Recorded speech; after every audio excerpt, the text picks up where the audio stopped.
Yo pienso que Cancún es una historia de éxito irrepetible bajo el mismo modelo.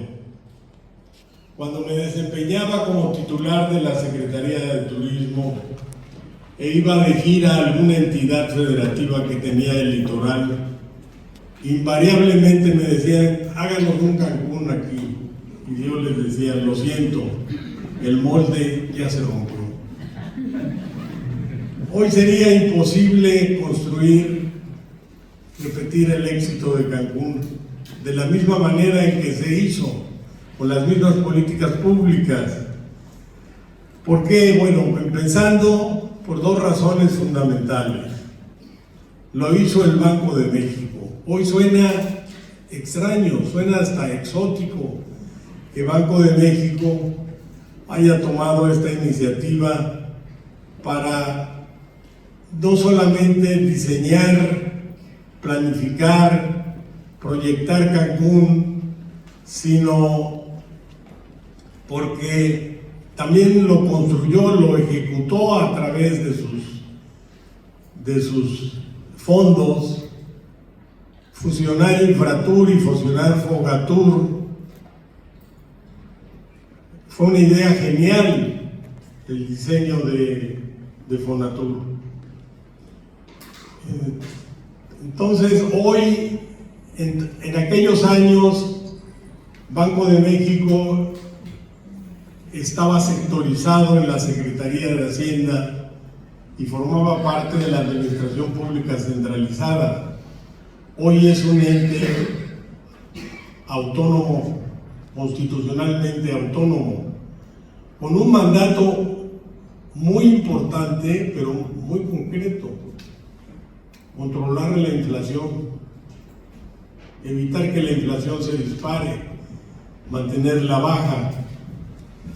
Hoy no podría suceder como pasaba hace 40 o 50 años, que don Antonio Ortiz Mena, que fue el mago de las finanzas públicas, el padre del desarrollo estabilizador, el forjador de la primera clase media mexicana, era también un hábil político, porque tenía fondos a través del Banco de México, que eran cajones de crédito, así como tenía en turismo Infratur y Fogatur, tenía FIRA en el sector agrícola, tenía fondos Fogadín y varios fondos en el sector industrial.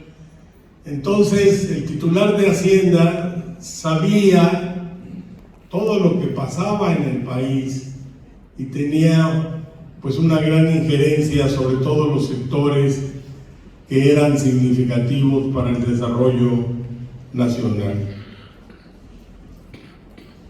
Entonces, hoy sería inverosímil pensar que Banxico podría estar ejecutando obras como lo hizo en la formación de esta gran ciudad. Pero también hubiera sido imposible repetirlo por la nueva regulación ambiental y por la nueva conciencia del ambientalismo que vivimos en el siglo XXI. Nos narra Fernando Martí con una gran claridad cómo cuando el arquitecto Solórzano estaba haciendo los diseños de la traza urbana de Cancún, se encontró que había tramos de las partes de la isla destinada a zona hotelera, donde la zona federal del mar y la laguna no daban espacio ni siquiera para construir el Boulevard Cuculcán. Entonces fue necesario rellenar partes de la laguna. Hoy imaginémonos eso, tendríamos a todos los grupos ambientalistas en contra, aparte de que pues la regulación protege ahora los manglares y no sería posible.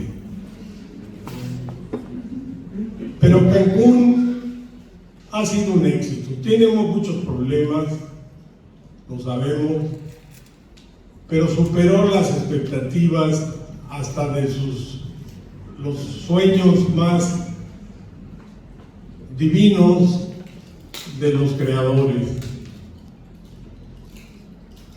Yo pienso que las razones del éxito de Cancún bien valdría la pena recordarlas o analizarlas.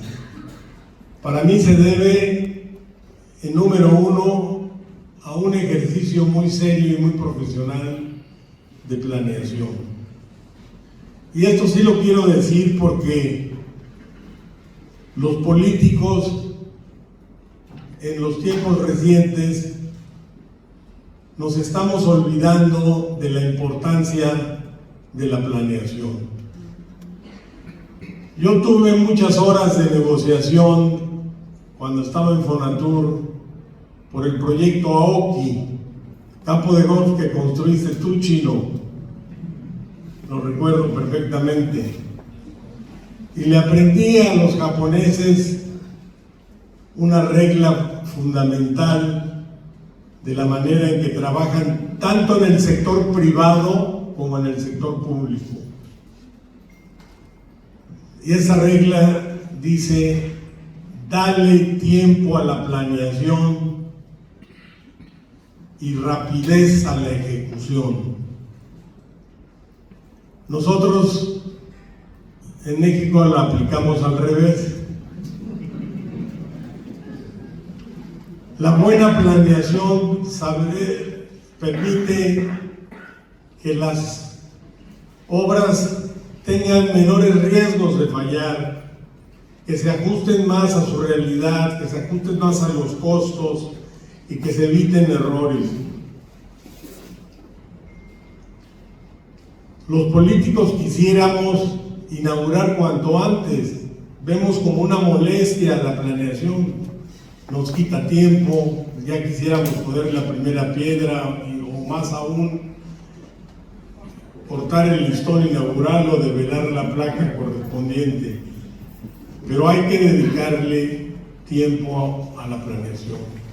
Y fue muy interesante leer en el libro de Fernando cómo el joven egresado de Harvard, Antonio Enríquez Aviñar, fue enviado por Fernández Hurtado y acompañado en algunos tramos por Pedro Dondet, y recorrió todos los litorales de México.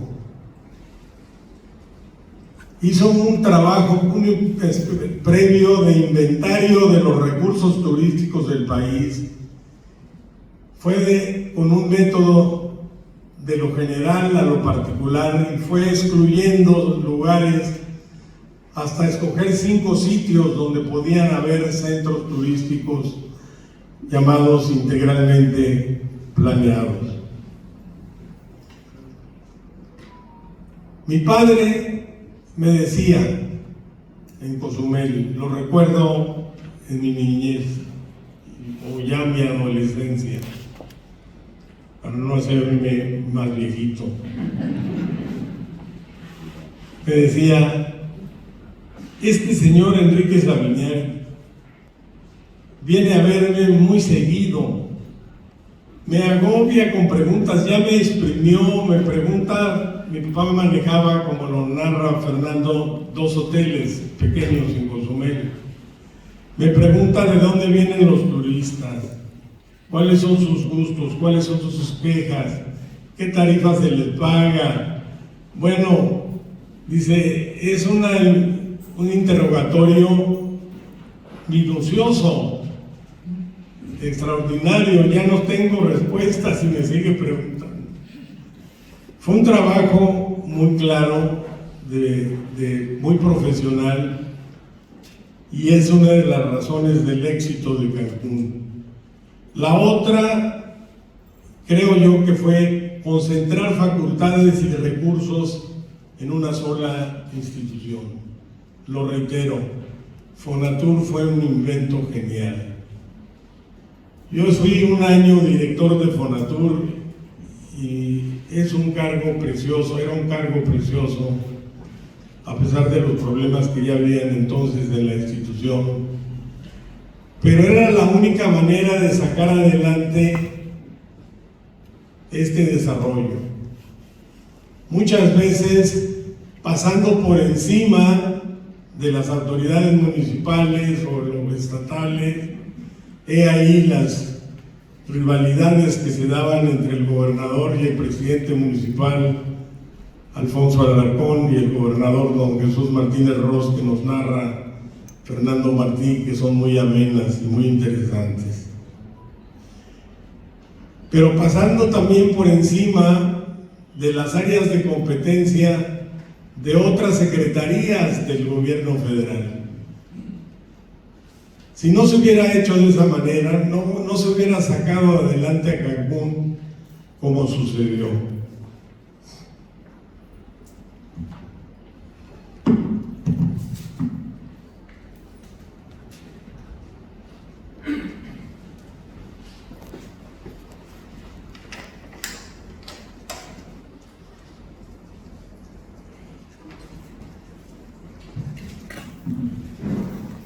¿Qué otra razón encuentro del éxito de Cancún?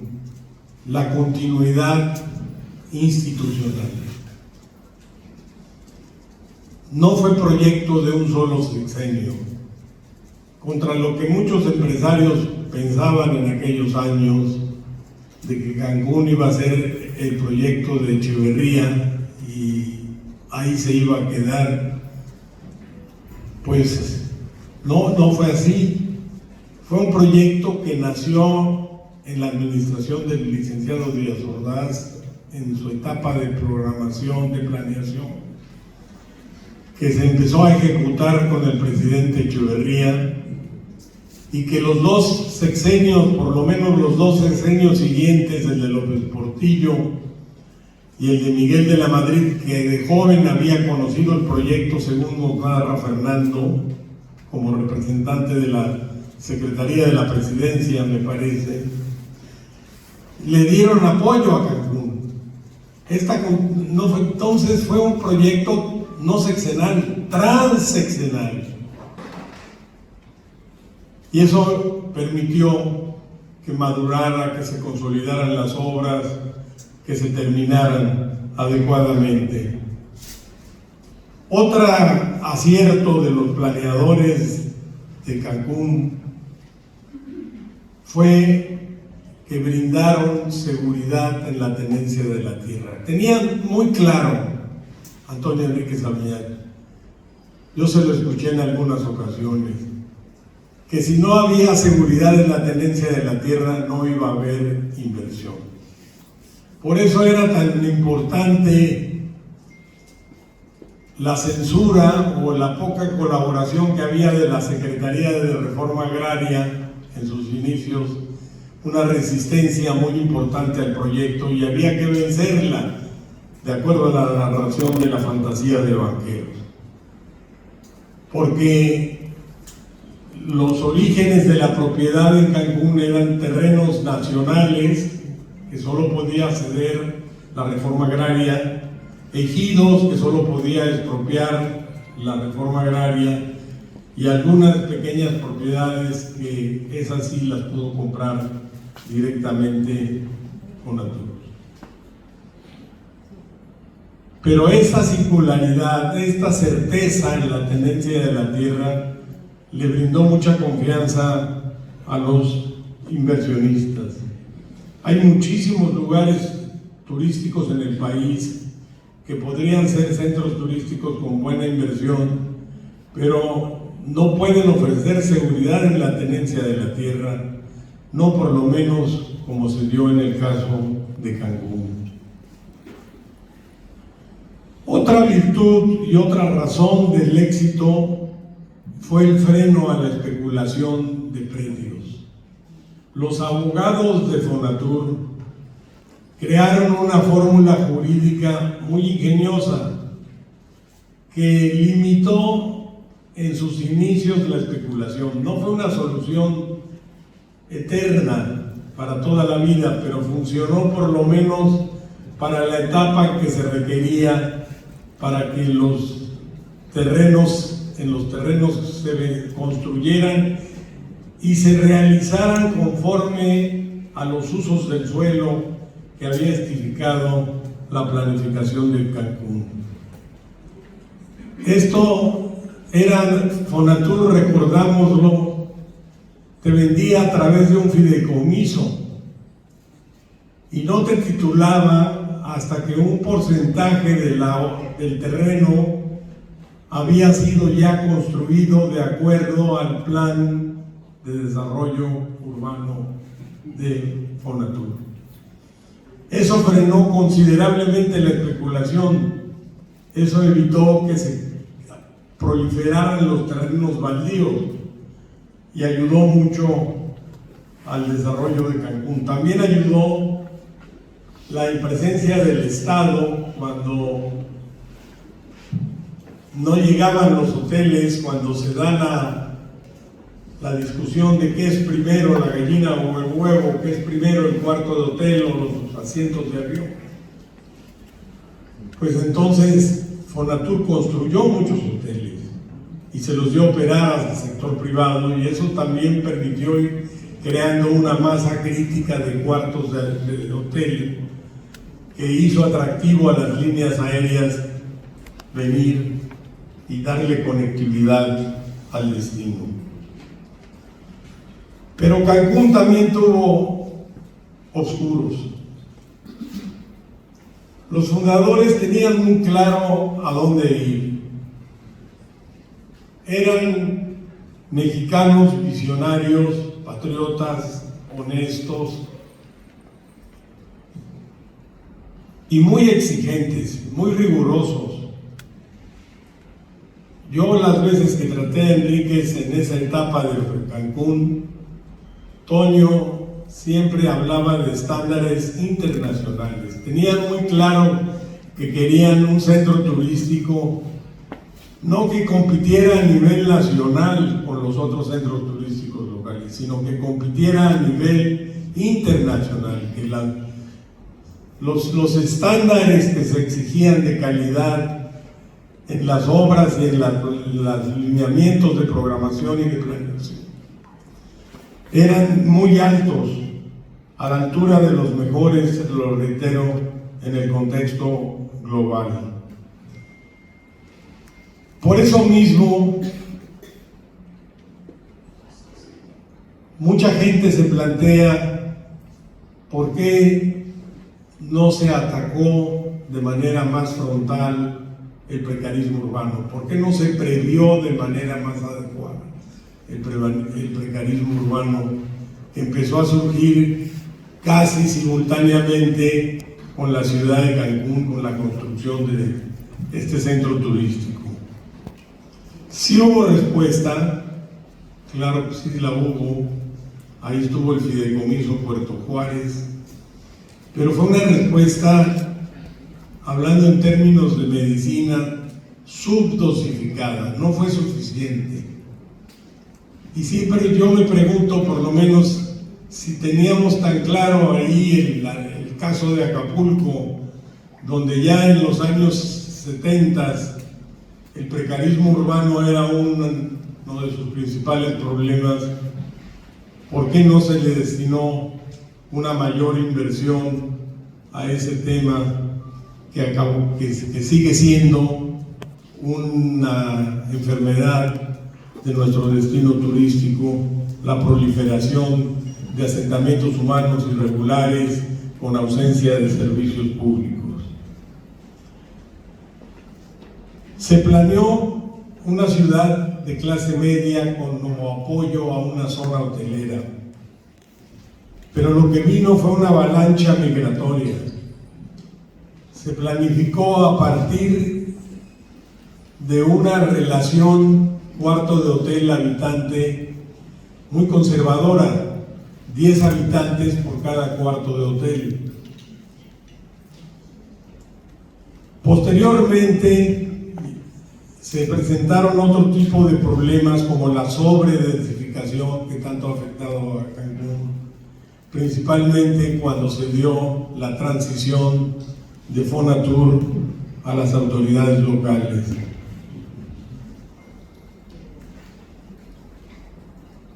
Hoy tenemos que enfrentar los problemas de Cancún que están narrando ahí el envejecimiento de algunas partes del destino. Nos narra también Fernando con una gran amenidad el histórico bloqueo de los políticos de la capital, o los celos de los políticos de la capital versus Cancún. También fue un motivo de retraso de la subinversión en materia de infraestructura urbana y social. Y desde luego menciona a Fernando Martí el cáncer de la corrupción. 51 años después, ¿hacia dónde se dirige Cancún? ¿Cómo vamos a enfrentar el envejecimiento del destino que ha golpeado a otros destinos turísticos? ¿Cómo mantenernos competitivos dentro del mercado internacional de viajes? ¿Cómo plantea Fernando Martí vamos a mantener Cancún como una ciudad atractiva, moderna, y no una ciudad caótica llena de congestionamientos de tránsito y polución? Creo que es conveniente un llamado a la reflexión colectiva y a la autocrítica, hacer una pausa en el camino, hablando de manera figurada, y preguntarnos dónde está Cancún, por qué cuáles han sido sus fortalezas, cuáles son sus debilidades y a dónde queremos llegar, dónde queremos que esté Cancún los próximos 50 años. Y ya no solo Cancún, porque Cancún ya desparramó hacia la Riviera Maya y ahora está desparramando hacia el norte, hacia Isla Blanca, la región total, las islas, Bacalar, incluso en el sur. Requerimos replantearnos y convocar a los expertos y a la gente de buena voluntad que pueda aportarnos ideas para poder hacer ejercicios prospectivos que nos permitan construir políticas turísticas exitosas como se hicieron hace 51 años por los visionarios o banqueros del Banco Central. Ya para terminar, quisiera plantear dos pequeñas reflexiones. La primera, cuando yo fui gobernador, los primeros meses, el primer año, me tocó el boom que traía el sexenio del presidente López Portillo. Y eso nos planteó un problema. No conseguíamos cemento, no conseguíamos tubería para agua potable. Las cementeras nos decían, te surto dentro de 10 meses o de 12 meses. Las fábricas de tubos de agua potable nos decían, no, estamos saturados. México estaba creciendo a una velocidad inusitada y había cuellos de botella para poder conseguir los insumos de la industria de la construcción. Entonces, descubrí que Cuba tenía cemento soviético que les mandaba la Unión Soviética a cambio de azúcar, les mandaba petróleo, cemento y otros insumos. Y le cambiaban la bolsita y le ponían cemento hecho en Cuba. Y muy barato. Entonces, compramos el cemento y la tubería de agua potable y varios otros insumos de la industria de construcción en Cuba.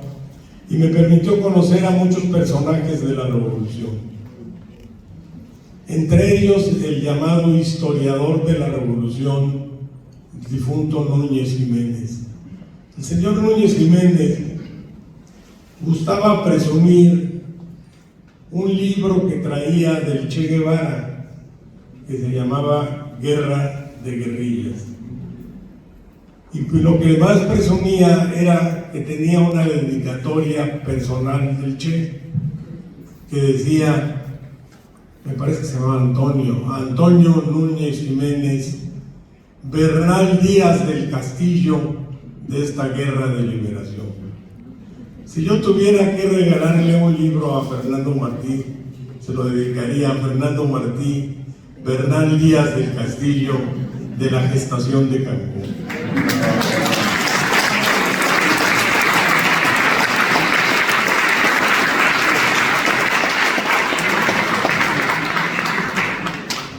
Porque así como nadie puede escribir sobre la conquista sin consultar el libro La historia verdadera de la conquista de México de Bernal Díaz del Castillo, nadie podrá escribir sobre Cancún o investigar sobre Cancún prescindiendo de fantasía de banqueros. Por otro lado, hay un refrán que todos compartimos. Dice: siembra un árbol, ten hijos y escribe un libro. Fernando ya logró escribir un libro extraordinario que es un legado de su vida. Él has logrado con Fantasía de Banqueros, estimado amigo, admirado amigo cronista, trascender más allá de tu vida biológica, que por demás te deseo que sea muy larga, pero más allá de ella, Fantasía de Banqueros va a seguir tu legado a las nuevas generaciones de historiadores de México, de Quintana Roo y de todo el turismo internacional que estén interesados en saber cómo hacer una ciudad turística. Muchas gracias.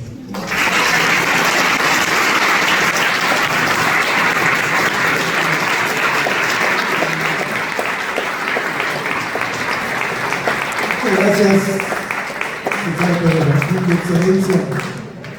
Comentarios valiosos. Bien, distinguida concurrencia, precisamente por lo valioso de este libro, vamos a pedir la participación de la persona creadora de este libro, Cancún, Fantasía de Banqueros, que nos narra sus experiencias y otras cosas. Con el reconocimiento de todos ustedes, pido la participación de Fernando Martí Prieto.